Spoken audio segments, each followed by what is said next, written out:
Well, good morning and welcome to the show. Jeff Beals here at your service. We are the only show in the entire metro area that talks about growth and development, real estate development, construction, expansion, really anything related to Omaha becoming bigger, more vibrant, and more prosperous. We are very grateful to our title sponsors of today's show. They are Dingman's Collision Center, along with Cheer Athletics, the nation's #1 all-star cheer gym. And without any further ado, it's time to bring on my co-host, a legendary real estate deal maker from NAI NP Dodge Commercial Real Estate, Trenton Magid. Good morning, ladies and gentlemen. Good morning, Jeff. Good morning, Trenton. I'm in a really good mood today because we have a brand new Brad Williams construction video on the website and ready for people to view. Brad does several of these a year. They're sponsored by Boyd Jones Construction, and he just goes through and gives a kind of an update and a pictorial update on a wide variety of projects. But this one is different, ladies and gentlemen. I got to say, hands down, and Brad Williams, you've seen his still photography, you've seen his nature photography, you've seen his buildings, the tower downtown, everything, and he's our go-to guy. And he got up in a helicopter, so he's mixing still photographs, videos, aerial shots, and go to growomaha.com, check out the construction videos, and kudos to Brad Williams, and you may see your project in there. When you go to growomaha.com, on the navigation bar, you will see shows. Click on shows. The drop-down window pops up, and just go down to construction update, and you can see that and all of the videos that Brad has done over the last several years. Well, let's go into our news of the week, brought to you by Eagle Mortgage, eaglemortgagecompany.com. That organization does an outstanding job of helping you if you're looking at buying a new house. One of the first things you want to do if you're in that situation is meet with Holly Schneiderwind or one of her team of mortgage brokers at Eagle Mortgage. Sit down with you, find out which is the right solution for you. They're not a bank. They have relationships with a wide variety of banks, so Eagle Mortgage can hook you up with the right one. Get yourself a pre-approval letter from Eagle Mortgage, and it'll be great shape as you go out there and start looking for houses. You can find them in person at 114th and Davenport or online at eaglemortgagecompany.com. Well, first up on the news this week, the Omaha Public Library did an unveiling of the Central Library. It's not going to be open until April 29th, but Brad Williams and I were there on Thursday, and we walked around, saw all 5 levels. Yes, count them, 5 levels of that thing, and took a lot of photographs. In fact, you can see those photographs in one of our stories that is on growomaha.com. The headline is $150 million Central Library scheduled to open April 19th. Yeah, it's 19th. But Trenton, I tell you, this 96,000 square foot building looks a hell of a lot bigger on the inside than it does on the outside. Absolutely, and there's different levels in there too. And I really want to see the Amazon technology or whatever it is to pick these books. Yeah, in fact, we saw that and we photographed that. Well, Brad photographed it. I held a glass of wine while he was photographing things. But it is amazing. It goes the entire vertical length of like the 50 library. feet or something like that. Yeah, it's shocking. And it's got this robotic contraption that will go up and down, and they have countless numbers of metal boxes that will store all sorts of books, files, photographs, whatever the case may be. And it is believed by Heritage Systems, which is making this project come together, that it will be the first public library in the country to utilize this automated storage and retrieval system. It is multi-story, climate controlled. It can store more than 600,000 printed materials. That's incredible. And I see this as really a meeting place, and especially when Crossroads really gets going in the next few years. That corner, people are just going to go hang out and meet. And initially they're going to be wanted to see what the heck this thing is all about. Not everybody's going to want to go in there and read a book, but they're going to be in awe of the structure and the amenities, the Zen coffee shop there, and it's really something to check out. Yeah, so when we were there for the preview, the Zen coffee shop building, if you will, it feels like its own little building inside the library. It was there. It's not up and running yet because they don't open until April 19th, but it just looks cool. The finishes are high quality, And it's if you hear that a city is building a $158 million library, you think, oh, it's going to be a pretty special place. It's a very, very special place. And it's a lot different than our libraries from college and back in the day. Yeah, when I think of the library from college, I just think of rows and rows and rows of scholarly journals, and you had to use the card catalog because there was no Dewey Decimal System.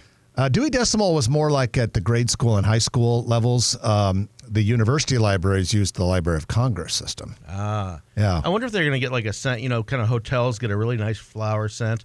I wonder if they're going to bottle like old library musk and pump it into this $158 million library. I don't know. Now that I don't have to study anymore for school, I actually love being in libraries. All right. Creighton University recently broke ground on one of the main components of its $300 million Fly Together initiative. The university is starting construction on a 50,000 square foot sports performance center. That's going to be kind of the heart and soul of this new Let It Fly. Let It Fly is a sports bar. Fly Together initiative. The sports performance center will be at 20th and Burt Street. 10,000 square foot strength and conditioning area, a dining hall for athletes, additional spaces for sports medicine, student advising, and counseling services. The center is just west of the Ruth Scott Training Center. So it'll be on if you're familiar with the campus area, the southeast corner of 20th and Burt. Looks like it should be completed in 2027. Creighton University is en fuego. I mean, they're just going crazy. Well, this Fly Together, I remember when Morrison Stadium went up, the soccer field and stadium, we thought that was exciting. But when you've got multiple developers doing the Builders District and another $300 million at Creighton on top of everything else they've done, to make it walkable and to have the services and to have the meeting places. And we went to a conference on Thursday, and everything at this commercial real estate conference was about connections and connecting not just people, but connecting places. And that's what they're doing a great job of over there. Well, yeah, speaking of connecting, Creighton University and the Builders District are going to eventually blend together and almost kind of feel like it's all just one big development. By the way, Builders District has a very impressive parking garage that's under construction now between 15th and 16th south of California. So you're going to see more activity there. And it's not that many years before, like I say, Creighton and the Builders District and Millwork Commons all seem like one big city. Absolutely. And we've talked about this before, but the Capital District developers and Builders District and Millwork Commons, which is also getting a parking garage, all these developers are talking to each other and not just doing the same thing, but figuring out how they can complement each other so you have like a cohesive area. Well, just south of Creighton University and the Builders District is what we call the urban core and the streetcar influence district. And we found out that the mystery organization behind the $40 million bond purchase that will accelerate our ability to build affordable housing in the urban core, we found out that is the Lozier Foundation, which has done so much amazing work in Omaha. They have agreed to purchase $40 million in housing bonds from the city of Omaha to jumpstart the affordable housing piece of the streetcar and urban core revitalization effort. You may recall, and we've talked about this a lot on the show, that the streetcar is being funded by taking a portion of the real estate developer's tax increment financing. The amount of development that would spur that has always been projected to be way more than what the streetcar would cost, and it's already way, way, way ahead of schedule. And so the thought was, as soon as the streetcar is covered for its cost, the remainder would be used to enhance and increase affordable housing in the urban core. And that was always part of the project. But Mayor Ewing announced a few months ago that there was this mystery organization that was partnering with the city that was going to buy them early. And we found out that that's the Lozier Foundation. And that's because they're named in a proposed city ordinance that will have its first reading coming up here this next week that authorizes the sale of the low interest bonds.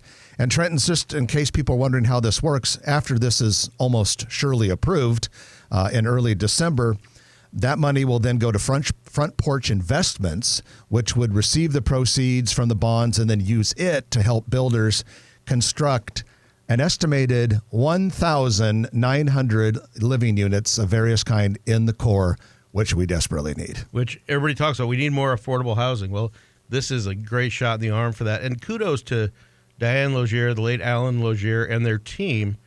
And when you talk to people about what are the best charities, especially for North Omaha, where their business is located, everybody says Logier Foundation. And there's plenty of others, but they really have put their money where their mouth is, and we thank you for that. And Logier Foundation is famously quiet, famously modest and humble, and anonymous in many, many cases. And so for them to be recognized as the organization behind this is the largest investment in the Logier Foundation's history, might not be the most comfortable thing for them, but they deserve to be thanked and appreciated for the great work that they have done and continue to do. I don't care what anybody says, but $40 million is still a lot of money. Yeah, seems like a lot of money to me. Maybe not to you so much, but certainly to me. It is. All right, our last story is another big one. Boys Town has announced that it will expand its National Research Hospital. This is the sprawling one-story facility northeast of 144th and Pacific, or on the southwest corner of the Boys Town main campus. Going to do a $300 million expansion. This will total more than 250,000 square feet, and it will consist of two 4-story wings that will kind of jut out from the southwest and southeast corners of the existing 1-story building. This will allow for 131,000 square feet of additional hospital space for acute care, imaging, and inpatient rooms, plus 123,000 square feet of dedicated research labs and clinics. They'll also have an on-site cafe. And, Boys Town is already doing amazing things, Trenton, but this is over the top. I mean, Boys Town is going to go from being a great organization helping kids in so many ways to an even more amazing one. I used to live right down the street on Mayfair Drive over there, and to see that thing get built, it just keeps going and going, and then all of a sudden they're going to go vertical.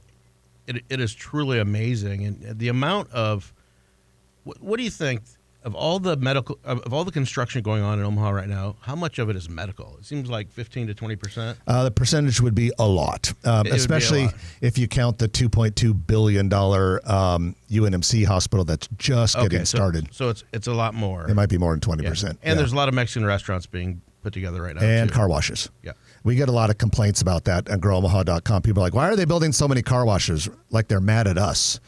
Folks, we've never built a single car wash in our lives. And I've sold a lot to Tommy's Express. But how many have you built? Not a lot. So it's not your fault. Yeah, but it is a liquid business.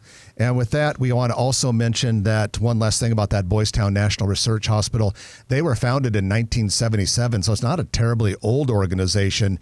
For this $300 million expansion, fundraising efforts were kicked off by a transformational donation by the Ryan Family Foundation. Kudos to them. And opening is scheduled for 2027, so not that far away. And that is your news of the week, which is brought to you by Eagle Mortgage, eaglemortgagecompany.com. When we come back, we're going to have a business highlight, a business feature, if you will. We will have with us Mike Corrigan and Katie Henry from Access Bank. Access Bank, one of our newest sponsors here on Grow Omaha Media. We're so happy to have them with us. And you're going to love hearing about this homegrown bank and the amazing things that they're doing. Stay with us. You're listening to Jeff Beals and Trenton Magid on Grow Omaha, brought to you by Dingman's Collision Center, along with Cheer Athletics on News Radio 1110 KFAB. And welcome back to the show. Jeff Beals and Trenton Magid at your service. Thank you to Cheer Athletics and Dingman's Collision Center for being our title sponsors. Cheer Athletics is the nation's #1 all-star cheer gym. They are located in Papillion, a little bit southwest of highways 50 and 370. There are only about 17 of them in the world, and I do mean world because there are a few of them in other countries. But the best one is right here locally in Papillion. Great place for you to get your kids involved. Cheer Athletics, our co-sponsor. All right, we have a business feature segment today. With us from Access Bank are Mike Corrigan, Senior Vice President, and Katie Henry, Executive Vice President of Consumer Banking. Katie and Mike, welcome to the show. Thank you so much for having us. Thank you. We appreciate you guys being here. And you are one of the newest Grow Omaha sponsors on growomaha.com. And we appreciate your commitment to supporting local journalism like Grow Omaha. So thanks for being part of our community. And I want to say that you guys passed the background check with flying colors. That's good to hear. I'm glad. It wasn't even close. Yeah. It wasn't even close. Not even a question. Yeah.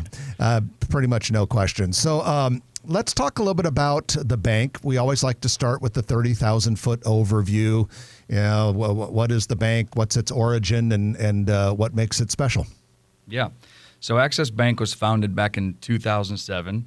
A group of local bankers here in Omaha decided, just like any entrepreneur, that, hey, we can maybe do this a little better than the big boys. So they put their heads together, and unlike a lot of banks, they actually went out to market and sought out local investors to invest in starting Access Bank. So money was raised, and in December of 2007, Access Bank started with the goal of being Omaha's super community bank, a bank that's local, that helps local families and businesses, and just kind of a powerhouse that can out-hustle some of the bigger folks.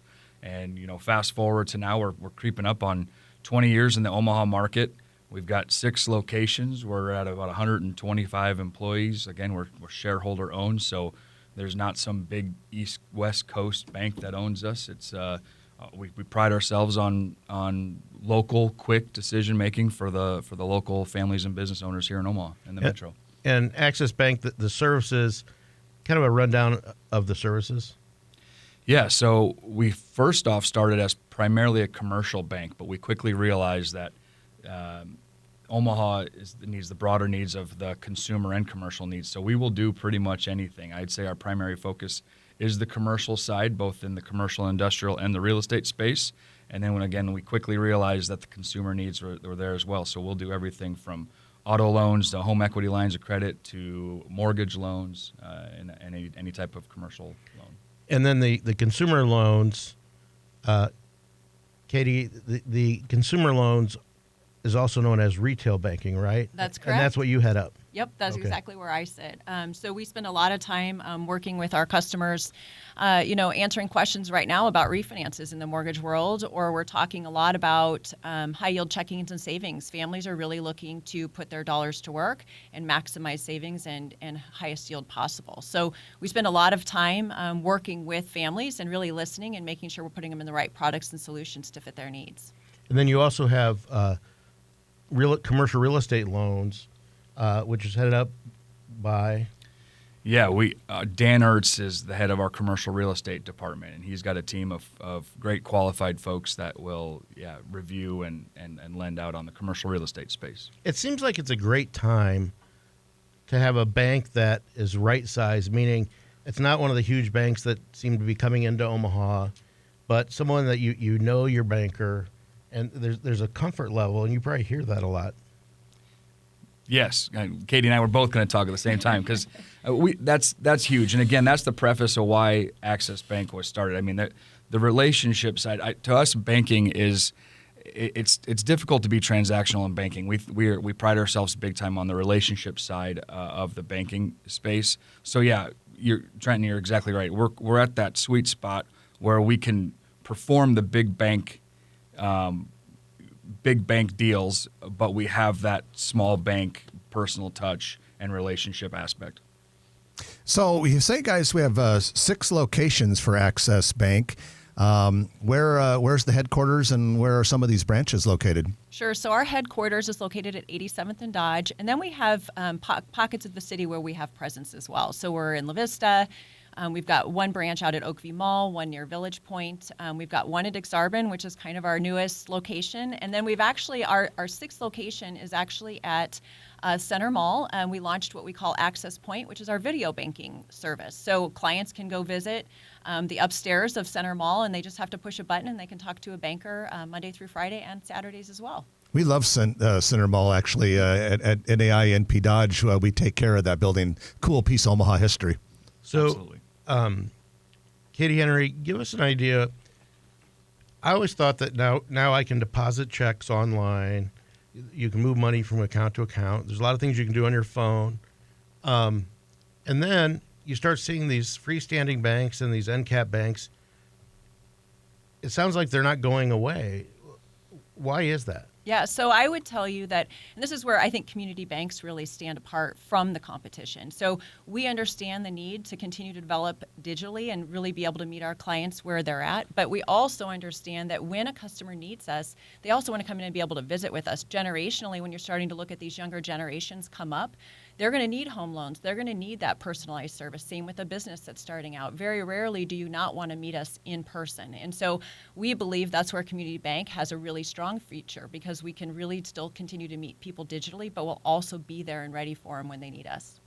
We're talking with Mike Corrigan and Katie Henry from Access Bank, founded in 2007 here in Omaha, and really has grown to be a big part of our business community as a community bank. And I would like to ask you guys, what makes Access Bank different or special compared to other banks out there?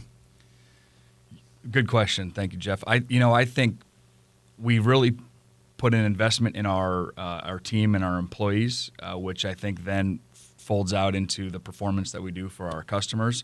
But we've really focused on giving back to the community. Almost all employees are on some sort of nonprofit board. They serve back to the local community that they live in. In addition to that, we've done some really neat things with some internal products and projects at the bank where we will let an employee pick a certain nonprofit or a certain something to donate towards. And so each employee gets gifted some money to go ahead and put those dollars back towards projects that are near and dear to their heart. And again, we just think that culturally that's huge to invest in the employees, because then that has a ripple effect towards our customers and clients, both on the consumer and the commercial side. Obviously, one of the biggest changing in the world is AI, and everybody talks about that. But also, when it comes to technology and banking, how do you embrace that, and how has it changed Access Bank? So actually what we're looking at and we're building for the future and preparing for is really trying to meet our clients where they're at. We're calling it, or we've dubbed it, the omnichannel experience or the omnichannel approach, which is really trying to evolve and become that financial institution of the future. So how do we continue to deliver our products and services in the way customers have come to expect, as well as continue to meet them digitally? So again, it's through chat, it's through text, it's through other means that people are wanting to engage with us. So we're going to continue to evolve, and that's some of the investment that we've made as we gear up for the future. Opening accounts online, all of those good things that people have really become accustomed to. One last question for Katie Henry and Mike Corrigan from Access Bank. You guys, as you look to the future, you're about ready to hit your 20th anniversary here in a couple years. As you look to the future, where's Access Bank going, and what will the future bring? That's a great question. Our commitment has always been the Omaha metro market. I don't believe that we have any large dreams or desires to grow much further out of market. We really want to just make sure that, again, we stay true to us being the Omaha super community bank. That was why we were founded. And we will, like Katie said, we'll continue to invest in research and technology and figure out what is the right moves for us to continue to serve the people of Omaha.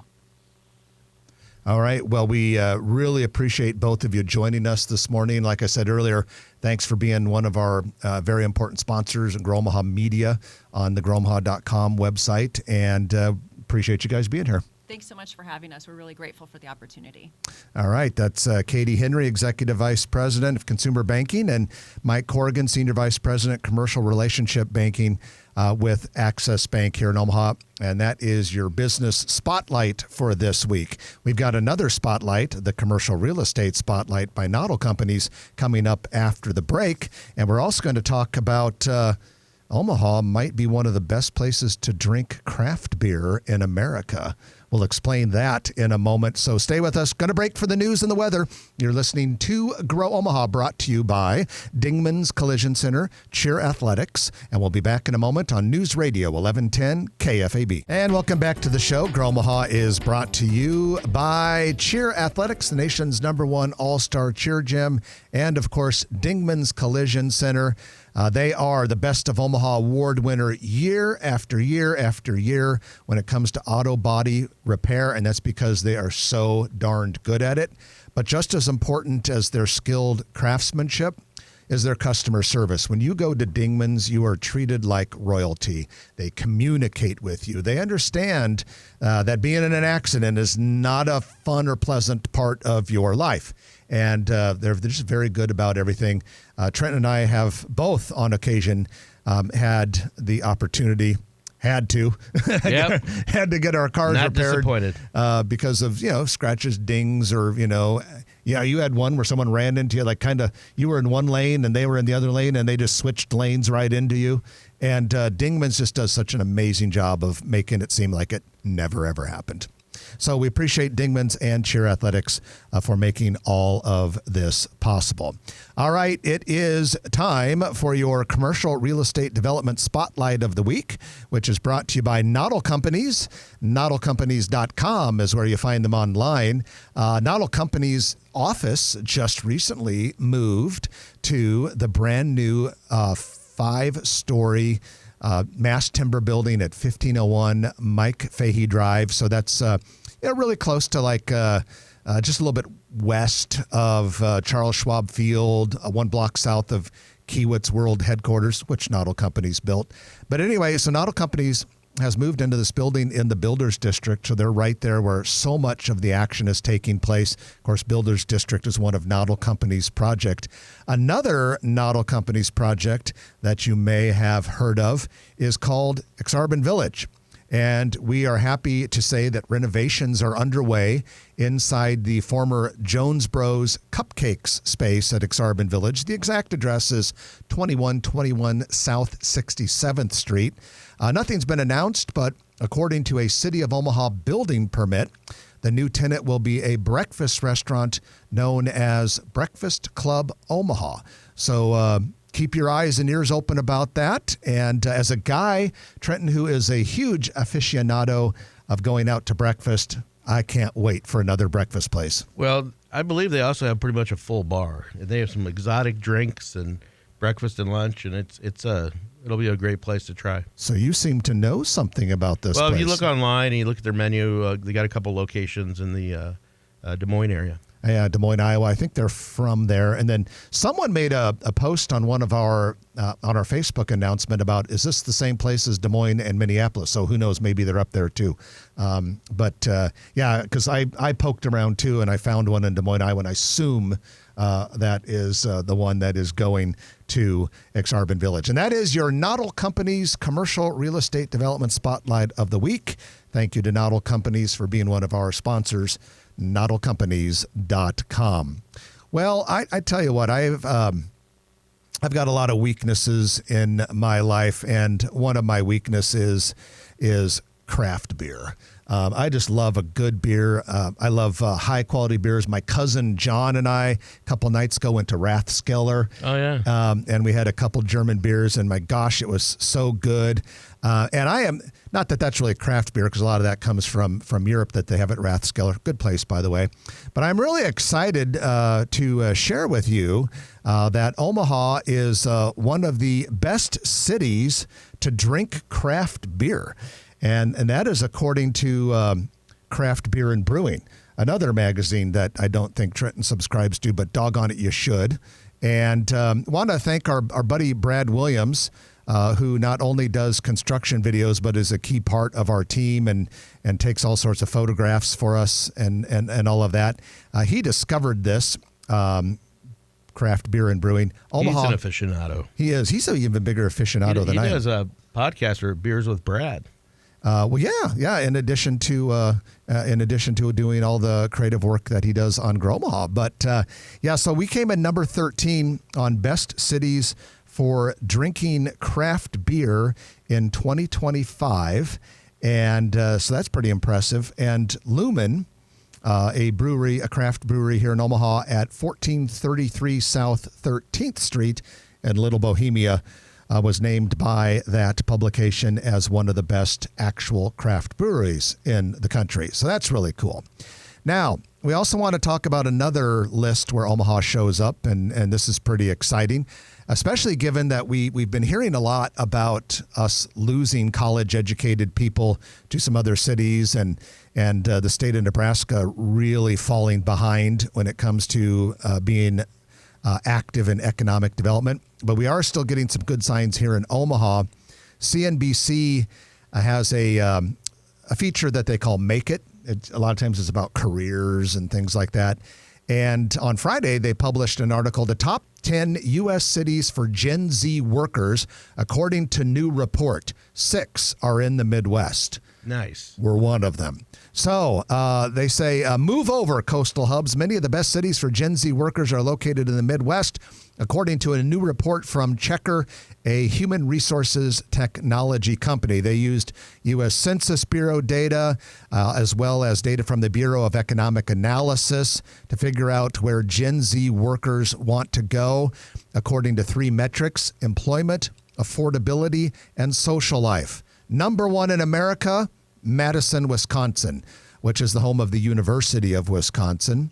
Number 2 in America, Minneapolis. It's one of the bigger Midwestern cities, but it's a very cold place, but Minneapolis has a lot of cool stuff going for it. 3, not very far away, Des Moines, Iowa. Interesting.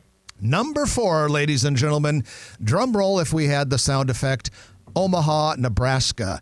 And it says Omaha blends that Midwestern charm with pretty real economic momentum. Gen Z workers can find ample jobs in the insurance, finance, and education sectors, as well as a small startup ecosystem. And then it says, notably, legendary investor Warren Buffett calls Omaha home. Not that Warren Buffett is anywhere close to being a Gen Z worker, but he is a hard worker nonetheless. Then the rest of the top 10, in case you're curious: Nashville, Tennessee, St. Louis, Missouri. Surprised me, but it says the reason for that is affordability.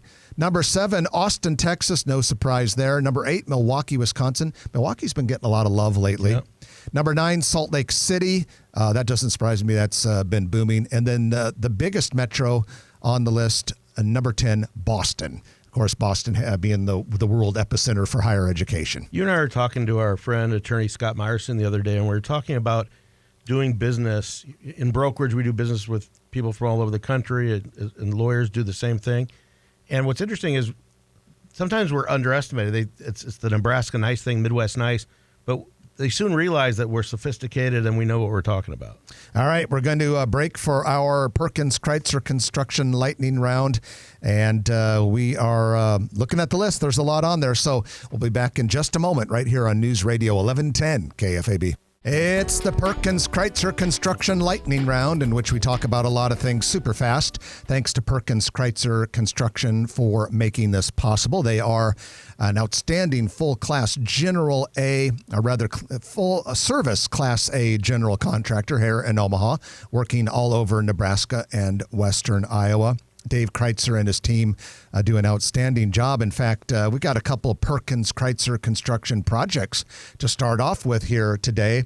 One of them is Image Studios, plans to open right in the heart of La Vista's city center. It'll be salon suites for individual, independent beauty professionals. Build-out has started, 5,000 square feet, open at the end of the year. And another Perkins Kreitzer construction project to tell you. They are building out space for Cone Azúcar Cafe.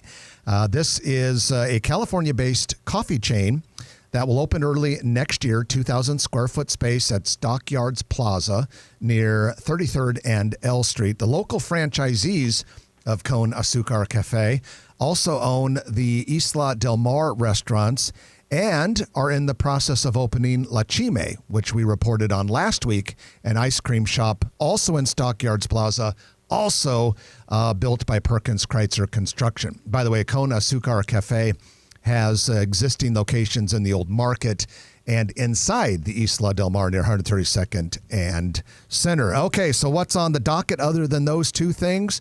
Trenton, we've got the Zio's that is currently operating at 181st and Center. Looks like it's going to close in about a month, and it will be replaced with Don and Millie's. Yeah, it's a great space, and it's neat to see Don and Millie's expanding. Yeah, so we don't know when the opening area or opening date would be for Don and Millie's.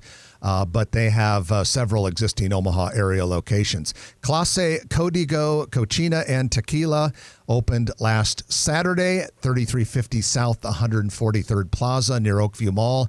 You may remember that building as an Applebee's. It does not look like a former Applebee's. I had lunch there this week. It was really good, by the way. They have completely renovated it. So when you go to Clase Código, you don't feel like you're in Applebee's. It's actually upscale Mexican. They have like tableside guacamole service. Really good stuff. I enjoyed being there. And they're open every day. Open till 9:30 on weekdays and 10 p.m. on Fridays and Saturdays. Then we have a ribbon cutting scheduled for December 17th to celebrate 7 Brew Coffee's new drive-through, 182nd and Maple. Trenton, this place is based out of Arkansas. They've got locations in like 7 different Nebraska towns, finally making it to Omaha. Popular. Everybody talks about that and Dutch Brothers. Yeah, now, don't just because you heard that word Dutch Brothers, we are not reporting that they are coming to Omaha right now. But that's the response I get when we tell people 7 Brew is coming. My God, as soon as you said that name, I'm afraid about 8 or 9 different cars swerved off the freeway. They were so excited. 7 Brew is coming, not Dutch Brothers. When Dutch Brothers comes someday, though, we will definitely let you know. Absolutely. A place that is not quite as popular as Dutch Brothers, but probably still pretty good, is Church's Texas Chicken. Yep. They just opened their second location, 2310 North 90th Street, where a former Godfather's building once stood. Great operator. Also at 168th and West Maple Road. And, I have still not been in there. A couple times I went when they were brand new and they were so busy. And I was like, I don't want to wait. And then I don't get to that area very often, but I need to try it. You and I were both back in the day. We would love Popeyes, but Church is pretty darn good, if from what I've heard. So if you live near the Coventry neighborhood, be happy if you like burgers, because Freddy's Frozen Custard and Steak Burgers has a building permit for the northwest corner of 204th and Harrison Street, 3,000 square foot freestanding building with a drive-through, pretty much like every other one. And finally, we've got a Golf Galaxy store going through build-out in the former Bye Bye Baby space at L Street Marketplace, so that should be open probably early next year, I'd estimate. Music's playing, which means that we are done. Hope everyone has a great week. I'm Jeff Beals. And I'm Trenton Magid. You've been listening to Grow Omaha, brought to you by Dingman's Collision Center, Cheer Athletics, and Perkins Kreitzer Construction. We'll chat with you next week at 9 right here on Nebraska Superstation News Radio 1110 KFAB.